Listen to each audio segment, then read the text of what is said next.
సార్వత్రిక ఎన్నికల పోలింగ్ ప్రక్రియ కొద్దిసేపటి క్రితమే మొదలైంది. కాకపోతే శ్రీకాకుళం నియోజకవర్గం సంబంధించి కిష్టపేటలో లోపల ఒక వాలంటీర్ ఏజెంట్గా నియమించడం విషయంలో కొంత ఉధృత నెలకొంది. ఈ విషయం తెలిసినటువంటి కంటెస్టెడ్ అయినటువంటి వైసీపీ పార్టీ సిట్టింగ్ మంత్రి అయినటువంటి ధర్మాన ప్రసాద్ లోపలికి వచ్చి ఆర్ఓతో కూడా మాట్లాడడం జరిగింది. అదే అభ్యర్థి మీద బరిలో ఉన్న టీడీపీ అభ్యర్థి ప్రస్తుతం కొండు శంకరబాబుతో ఉన్నారు. ఏం జరిగింది లోపల? ఈరోజు వాలంటీర్లను ఎవరిని కూడాను ఎన్నికల విధులు తీసుకోకూడదని ఎన్నికల కమిషన్ ఆదేశించినా కూడాను లోపల ఏం జరిగింది, ఆయన ముందుగా వచ్చి ఏం జరిగింది, మీరు ఇప్పుడు వెళ్ళి ఏం చూసారు? నేను యాక్చువల్గా కొద్ది లేట్గా వచ్చాను. మా జనరల్ ఏజెంట్ అబ్జెక్షన్ చేయడం జరిగింది. వాలంటీరు నిన్నటి దాకా సేవలు అందించి ప్రభుత్వం తరఫున హానరోరియం తీసుకొని అది ఆయన ఎట్లా చేయొచ్చు అనేది ఒక అబ్జెక్షన్ చేయడం జరిగింది. అయితే దాని తదుపరి ఏదో ఒకసారి రిజైన్ చేసిన తర్వాత కూడా వాళ్ళు మళ్ళీ విధుల్లో వాళ్ళు జనరల్గా ఎందులోనే పాల్గొవచ్చని ఒక జీవో వచ్చిందని చెప్పారు. దాని మీద ఇంకా నాకు క్లారిటీ లేదు, చూడాలి. అంటే ఈ విషయంపై ఆల్రెడీగా జిల్లా కలెక్టర్ మీరు ఫిర్యాదు చేసిన సమాచారం నిజమేనా? జిల్లా కలెక్టర్కే ఫిర్యాదు చేయడం కాదండి, మేము ఎలక్షన్ కమిషన్కి, సెంట్రల్ ఎలక్షన్ కమిషన్కి ఇచ్చాం. కోర్టుకు కూడా వెళ్ళడం జరిగింది. అన్ని పార్టీల తరఫున, మా కూటమి తరఫున కోర్టుకు కూడా వెళ్ళాం. ఎందుకంటే వాలంటీర్స్ మొన్నటిదాకా సర్వీస్ చేసి ఎలక్షన్ విధుల్లో కాముగా ఉండమని చెప్పింది. ఒకవేళ వాళ్ళు ఏమైనా ఎన్నికల విధుల్లో రిజైన్ చేసినట్లయినా ఎలక్షన్ అయినంత వరకు వాళ్ళు ఎటువంటి పార్టీల్లో కూడా యాక్టివేట్గా పాల్గొకూడదని కూడా చెప్పడం జరిగింది. అదే పిటిషన్ కోర్టులో కూడా వేయడం జరిగింది.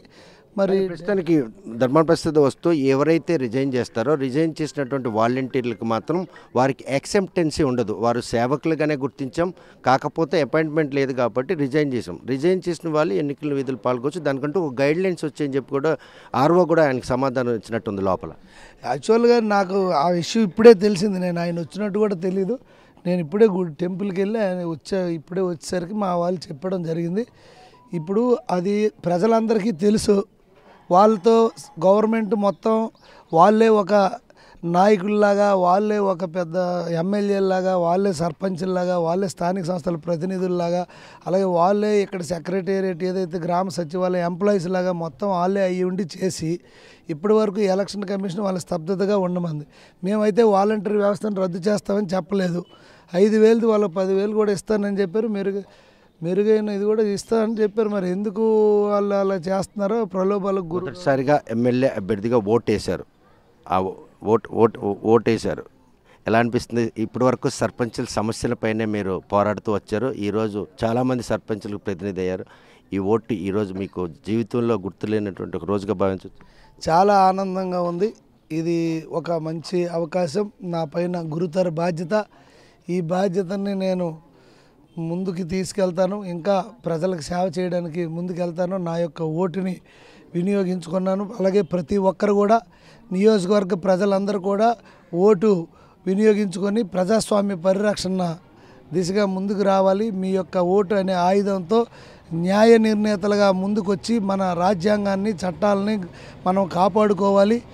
దానిపై మీకు అందరికీ అచంచలమైన నమ్మకం, అభిమానం ఉందని నేను నమ్ముతూ అందరూ కూడా ఓటింగ్లో పాల్గొని అత్యధికంగా మీ యొక్క ఆయుధాన్ని చట్టసభల బాగోగుల కోసం ఉపయోగించాలని కూడా ప్రజలందరికీ కోరుకుంటూ నమస్కారం.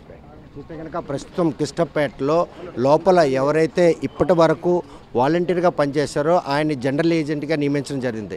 ఆయన కొన్నాళ్ళ క్రితమే రిజైన్ చేశారు. రిజైన్ చేసిన తర్వాత యాక్సెప్టెన్సీ లేకుండా ఆయనకి ఎలా ఎన్నికల విధులను ఇస్తారని చెప్పేసి టీడీపీ అభ్యర్థి తరపున ఏజెంట్ అభ్యంతరం వ్యక్తం చేశారు. ఈ విషయం తెలిసినటువంటి ధర్మాన ప్రసాద్ హుటాహుటిన పోలింగ్ కేంద్రంలోకి వచ్చి పీఓతో పాటు ఆర్ఓతో సంప్రదించిన తర్వాత ఎవరైతే రిజైన్ చేస్తారో వారు మాత్రం సామాన్య పౌరుడుగానే విధులు నిర్వహించడానికి అర్హులని చెప్పేసి ఒక గైడ్ లైన్స్ కూడా ఇవ్వడం. ఈ విషయం తనకు ఇప్పుడే తెలిసిందని చెప్పి కొండు శంకర్ స్పష్టం చేస్తున్నారు.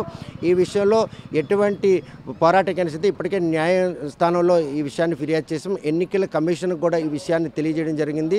వారు మాత్రం ఎన్నికల విధుల్లో పాల్గొకూడదని చెప్పినప్పటికి కూడాను వారిని వినియోగించుకొని అధికారంలోకి రావాలని వైసీపీ చేస్తున్నటువంటి ప్రయత్నాన్ని మాత్రం అడ్డుకుంటాం. ప్రస్తుతం పోలింగ్ ప్రశాంతంగా జరుగుతున్న ఈ తరుణంలో ఎటువంటి అభ్యంతరాలు తెలియజేయడానికి, అసౌకర్యాలకు గురి చేయడం మేము కూడా సిద్ధంగా లేరని స్పష్టం చేస్తున్నారు.